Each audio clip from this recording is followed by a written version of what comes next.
मुझे ये बताते हुए खुशी हो रही है, जो भी राजनीतिक दल प्रदेश में एग्जिस्ट करते हैं उन सभी ने हिमाचल प्रदेश के सौहार्द, हिमाचल प्रदेश की जो संस्कृति है उसको बनाए रखने के लिए महत्वपूर्ण योगदान दिया।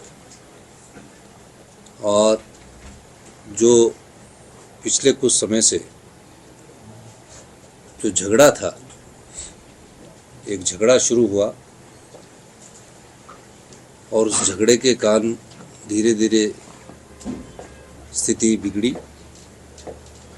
और लोगों में समुदाय के प्रति गुस्सा महसूस किया गया। मेरा मानना है हिमाचल प्रदेश में सभी को काम करने का अधिकार है। सब लोग अपनी सीमाओं के अंदर काम करते हैं, लेकिन कई बार ऐसा होता है कि किसी वर्ष को लेकर युवा लोग लड़ जाते हैं और लोकल लीडरशिप उसमें अपनी राजनीति के लिए धीरे धीरे आगे बढ़ती है और फिर कहीं ना कहीं ऐसी स्थिति पैदा होती है जहां कोई छोटी सी बात किसी मुद्दे के रूप में सामने आती है।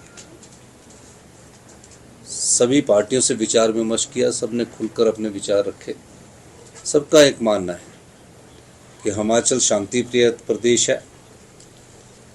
हिमाचल में किसी समुदाय और किसी धर्म के लोगों को काम करने का कोई इनकार नहीं है, लेकिन जो भी हो कानून के दायरे के तहत हो, कानून की परिधि में हो और कोई ऐसा भावनात्मक बात ना की जाए जिससे किसी धर्म को, किसी समुदाय को हानि पहुंचाने की बात हो। आज हमने विस्तृत बातचीत की है और सरकार ने अपनी तरफ से ये सर्वदलीय बैठक बुलाई है। मैं सभी राजनीतिक दल जो इस सर्वदलीय बैठक में शामिल हुए हैं उनका धन्यवाद भी करना चाहता हूँ। इसमें एक प्रस्ताव पारित किया गया है, मैं उस प्रस्ताव को आपको पढ़कर सुनाना चाहता हूँ, जिस प्रस्ताव पर हम सब लोगों की सहमति है। हम सभी ने विस्तार से वर्तमान स्थिति के सभी पहलुओं पर चर्चा की। हम सभी सहमत हैं कि हिमाचल प्रदेश एक शांतिपूर्ण राज्य है और यहाँ हमेशा से आपसी सद्भाव रहा है। हम सभी से अपील करते हैं कि प्रदेश में शांति एवं आपसी भाईचारा बनाए रखें। हम देश विदेश के सभी पर्यटकों का हिमाचल प्रदेश में स्वागत करते हैं, क्योंकि हिमाचल प्रदेश एक पर्यटन राज्य है। बैठक में सर्वसम्मति से निर्णय लिया गया कि विधानसभा के अध्यक्ष से अनुरोध किया जाए कि वे एक संयुक्त समिति का गठन करें जो पूरे प्रदेश में स्ट्रीट वेंडर्स के लिए नीति बनाने पर विचार करें। शिमला में जो एक स्थानीय विवाद चल रहा है उसका शीघ्रता से कानूनी हल किया जाए।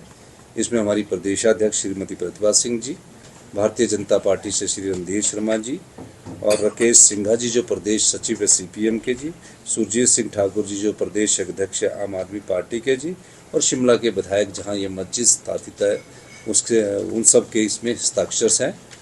तो इस दृष्टि से हमारा व्यापारी वर्ग भी प्रभावित ना हो, हमारा कोई भी वर्ग जो समाज को बनाता है, समाज को चलाता है, समाज को शिक्षित करता है, किसी की भावनाओं को आहट ना हो, इस दृष्टि से हमने ये आज सर्वदलीय बैठक बुलाई थी जिसमें ये प्रस्ताव पारित किया गया।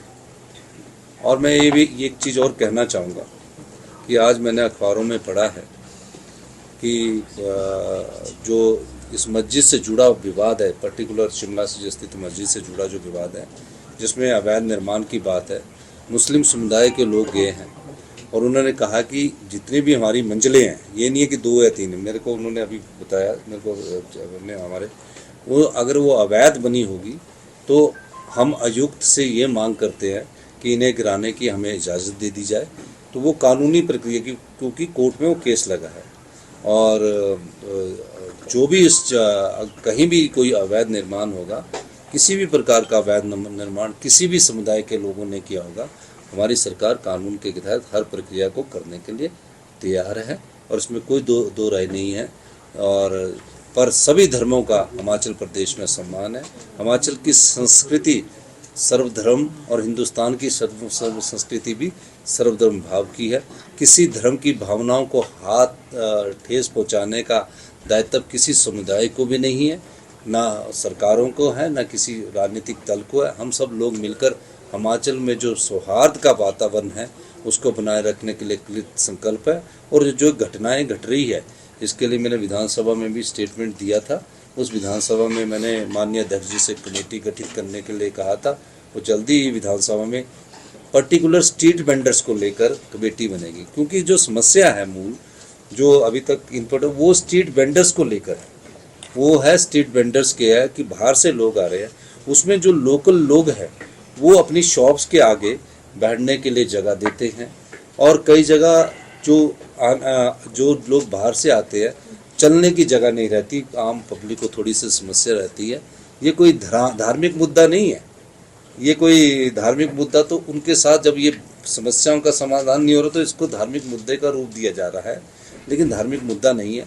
ऐसी स्ट्रीट वेंडर्स की बाहर से हमारे यहाँ काम करने के लिए आते हैं, इसमें भी कोई दो राय नहीं है कि हमारे जो सेब का सबसे ज़्यादा सीजन लगाने वाले जो व्यापारी हैं, जो सेब की मंडियों में हमारे जो आड़ती है वो बाहर से लोग आकर व्यापार करते हैं, तो उसका भी फ़र्क हमारे को पड़ता है। क्योंकि हमारे यहाँ जो लेबर क्लास है वो बहुत कम अब काम करने वाली रहेगी, तो जो बाहर से लेबर क्लास आती है और जो शिमला के जो बाज़ार है उसके आगे जब दुकान के आगे एक शॉप लगा देती है और उस दुकानदार उससे किराया लेता है, तो रास्ते में चलने की कई लोगों को समस्या भी आती है। तो इस प्रकार की कई समस्याएं हैं, इसका समाधान हमारी सरकार करेगी।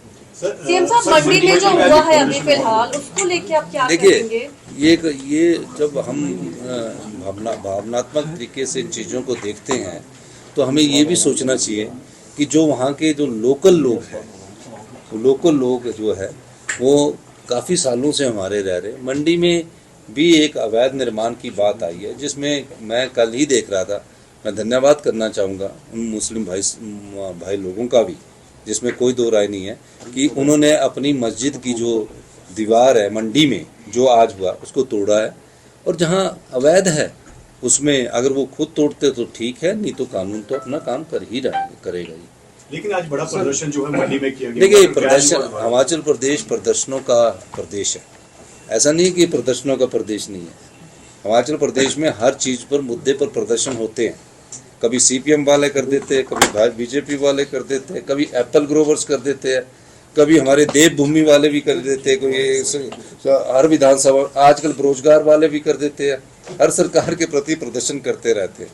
तो ये प्रदर्शनों का प्रदेश है, यहाँ हमारे प्रदर्शन होते रहते हैं। और प्रदर्शन करना लोकतंत्र की सबसे बड़ी व्यवस्था भी है, अपनी बात को रखने का एक तरीका भी है।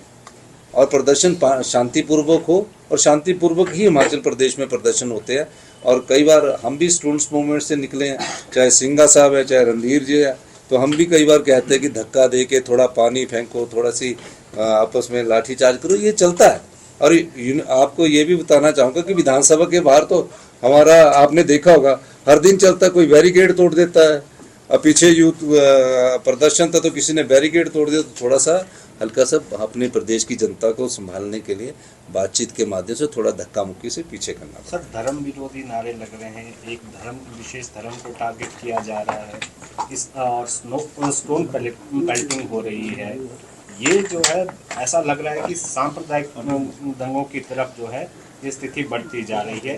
तो क्या सरकार ने कदम उठाया और विपक्ष ने क्या आपको जो है एश्योरेंस दिया है? देखिए, सांप्रदायिक दंगे नहीं, ऐसी स्थिति में जब कुछ ना कुछ लोग होते हैं और इस चीज़ का फ़ायदा उठाते हैं। वो भी ऐसा नहीं करना चाहते, लेकिन कई बार आके बैरिकेड पर चढ़ जाएंगे, धक्के लगाएंगे, जोश में आएंगे। ये जब भी प्रदर्शन होता है उसका एक अंग है, उसमें ऐसा नहीं कि सभी 100 में से 5-10 लोग ऐसे होते हैं। तो इन चीज़ों को ज़्यादा बड़ा महत्व देना उचित नहीं होगा कि आप ये करेंगे। लेकिन कई बार होते हैं, कुछ एक शार्ती लोग हर जगह होते हैं, ऐसा नहीं है। वो संप्रदाय में नहीं है, मेजॉरिटी ऑफ संप्रदाय अपना विरोध प्रदर्शन शांति से करती है, जिस मुद्दे को लेकर करती है। लेकिन कुछ एक लोग ऐसे आ जाते हैं जो ऐसा भावनात्मक बात करते हैं, भड़काऊ करते हैं, ये कई उन व्यक्तियों के स्वभाव में होता है। तो इसलिए इसको अंडरस्टैंड करने की जरूरत है। हिमाचल प्रदेश शांति प्रिय प्रदेश है। ये भी बहुत बड़ी बात होगी कि कल जो मुस्लिम समुदाय के जो मस्जिद के मौलवी है, जो मस्जिद के अध्यक्ष है, वक्फा बोर्ड के, खुद जाके बोल रहे हैं, ऐसी चीज़ें भी बहुत होती हैं। तो इन चीज़ों का फ़ायदा होता है जब वो खुद मानेंगे कि गलत है, हम उसको हटा देंगे। लिख के दिया है उन्होंने, पर क्या उनके लिखने से नहीं है, अब कानून के हिसाब से जो भी आगे कार्रवाई होगी और जो कागज बोलते होंगे, जो वहाँ के फैक्ट्स बोलते होंगे, उसके हिसाब से हमारी सरकार कार्रवाई करेगी। ऐसा नहीं कि वो बेचारे मुस्लिम समुदाय के लोगों ने लिख दिया कि भय के मॉल में लिख के हम दे रहे, ऐसा नहीं है। लेकिन कानून जो भी काम करेगा वो दायरे में रह के काम करेगा। हिमाचल प्रदेश की 75 लाख की जनता में जो भी समाज के सभी वर्ग है, चाहे वो हिंदू है, चाहे मुस्लिम है, चाहे क्रिश्चियन है, एक समान और एक हिमाचल प्रदेश की संस्कृति के बीच में रहते हैं। इसमें विरोधाभास जो मैं आपको बताने जा रहा हूँ, जो सीआईडी की भी इनपुट है, जो बाहर से आए हुए लोग आए हैं, उनके बीच में ये एक छोटी सी दुकान से झगड़ा स्टार्ट हुआ जो दो समुदाय में बट गया। वो बाहर से आकर अपना व्यापार कर रहे थे और आजकल सेब सीजन चलता है। सेब सीजन में हमारे यहाँ बहुत बाहर से लोग आते भी हैं। दूसरा स्ट्रीट वेंडर्स के लेकर है, स्ट्रीट वेंडर्स को लेकर है, जो कि मूल समस्या का हल है। और ये तीसरा जो हाँ भी अवैध होता है, चाहे कोई कहीं भी होगा, उस पर जो कानून कहता है उसके हिसाब से वेरिफिकेशन और रजिस्ट्रेशन शुरू कर रही है सर। वो तो अब कमेटी है। मैंने तो ये कहा कि मैंने तो विधानसभा में कहा कि कांग्रेस बीजेपी के ही अब दो ही दल रह गए, क्योंकि आज़ाद भी नहीं रहा। तो सीपीएम और आम आदमी पार्टी को जब कमेटी बनेगी वो बुला के कुछ सुझाव देगी। पर मैं एक बात स्पष्ट कर देना चाहता हूँ, हिमाचल भी देश का अभिन्न अंग है, अखंड भारत का अंग है। तो यहाँ सभी को काम करने की इजाज़त है, लेकिन नियम और कायदे कानून के साथ हम आने वाले समय में काम करने की इजाज़त। सर 8 FIR हुई है जो सिंदौली में फंक्शन हुआ था, उसके बारे में सर ये एक नियमित प्रक्रिया होती है। जब हम मूवमेंट्स में होते हैं ना, तो कई होती है, प्रक्रिया होती है। अभी सिंघा साहब हमें बता रहे 35 इनके पास, इनका रोज ही प्रदर्शन चला रहता है। आपको इनका कहाँ प्रदर्शन करना, हमारा ये रणधीर जी भी है, हम भी, हम सब मूवमेंट्स हैं। हमें FIR का देखिए, हम स्टूडेंट्स मूवमेंट से निकले लोग हैं। मैं और रणधीर जी तो इकट्ठे चुनाव लड़े हैं। ये सिंघा साहब हमारे बहुत ग्रैंड सीनियर होते थे। जगत प्रकाश नड्डा जी भी हिमाचल प्रदेश यूनिवर्सिटी से निकले। तो हमारी जो यूनिवर्सिटी से भी काफ़ी लोग निकले हैं, सब मूवमेंट से निकले लोग हैं। तो इन चीज़ों से हमें आगे बढ़कर हिमाचल के सौहार्द के लिए, हिमाचल की शांति के लिए और हिमाचल की जो संस्कृति है भाईचारे की, आपसी प्यार की, उसको बनाए रखना है। इस ये जो हमारी मीटिंग है, इसका मकसद ये है कि हमें आगे शांति बनाए रखना है और उसमें हमारे को सभी पार्टियां सहयोग देती हैं। सीएम साहब, कल एक प्रेस कॉन्फ्रेंस की गई आपके दो मंत्रियों के द्वारा, क्योंकि आज रणधीर शर्मा जी भी आए हैं भाजपा से, तो उसमें ये कहा गया कि जो इलीगल कंस्ट्रक्शन है वो भाजपा के राज में हुआ है। तो क्या आप ये कहना चाहेंगे कि 2010 के बाद, जो कहा जा रहा है कि 2010 से 24 तक जो इलीगल कंस्ट्रक्शन हुआ है वो 2017 के बाद ही हुआ है, उससे पहले किस तरह का कंस्ट्रक्शन नहीं था? देखिए, ये चीज़ें अब अतीत की होती है। जब सर्वदलीय बैठक होगी और मेरी अध्यक्षता में होगी, सब लोगों ने एक सहमति बनाएंगे। अब इन बातों पर तो राजनीतिक रोटियां सेकना ठीक नहीं है। ये राजनीतिक बात है कि किसने की किसने नहीं की, इन बातों पर राजनीतिक रोटियां सेकना ठीक नहीं। अब ये है कि जब उसी समुदाय के लोग अगर आगे हैं तो हमें इस पर आगे बात क्या करनी है। और ऐसा नहीं है कि कोई पार्टी किसी समुदाय को वो करती है, जब उसके हिसाब से उसे लगता है तो उसकी मदद भी करती है। इसमें क्या बात है, चाहे वो भारतीय जनता पार्टी, चाहे सीपीएम है, चाहे कांग्रेस पार्टी है। तो ऐसी कोई बात नहीं है। ये जो पिछली बात नहीं है वो सारी अतीत की बातें हैं। अब वर्तमान पर हम सब लोग बैठे ना, हमारी प्रदेशाध्यक्ष बैठे, हम सब लोग बैठकर इस पर बात करें। जो बैठक आज हुई है तो आप अपील करेंगे, जो दिल्ली से भी लोग पार्टी के बयान दे रहे हैं, आपके भी और विपक्षी दल के भी, तो उनसे भी अपील करेंगे कि इस पर बयानबाजी अब न हो, आगे शांति की तरफ। हम तो परमाणु से ऊपर वाली बात कर सकते हैं। दिल्ली सच्चाई बताया, अब दिल्ली से वाले क्या करते, क्या उन्होंने तो चर्चा कर दी। हमने 2 दिन अपनी 2 महीने अपनी सैलरी नैतिकता के तौर पर की, एक सिंपल लेकर उन्होंने चर्चा कर दी पूरी हमारी अर्थव्यवस्था की। तो मैं परमाणु से ऊपर की बात कर सकता हूँ। परमाणु के हम सारे नेता हैं। इकोनॉमी कैसी है अभी आपकी? बहुत अच्छी है, बहुत अच्छी। और एक मैं इसलिए कह रहा हूँ, कोई भी अर्थव्यवस्था है वो चर्चा हमारी होती है। और ये ऐसी हिमाचल प्रदेश ऐसा प्रदेश है जहाँ सबसे लंबी विधानसभा में चर्चा होती है, चाहे हम सत्ता में हो, चाहे बीजेपी सत्ता में हो, पक्ष विपक्ष में हमेशा होती है। सर, मामला काफी गर्मा गया है, तो कमेटी क्या टाइम बाउंड मैनर में बनेगी? नहीं, वो मैं आज ही स्पीकर साहब से बात करूंगा, निश्चित रूप से टाइम बाउंड होने, क्योंकि ये सब हमारे साथ ही नहीं समस्या। ये नहीं कि आज मैं मुख्यमंत्री हूँ, ये प्रदेश की समस्या है, मूलभूत समस्या का समाधान करना है हमें। ये धर्म से जुड़ा समस्या नहीं है, ये इस मूलभूत समस्या की कॉज में जाना है। ये मंदिर और मस्जिद के लिए कमेटियां नहीं है, ये तो सिर्फ रेगुलेट करने के लिए, नियम बनाने के लिए, स्ट्रीट वेंडर्स के लिए कमेटी बनेगी। बहुत बहुत धन्यवाद। जन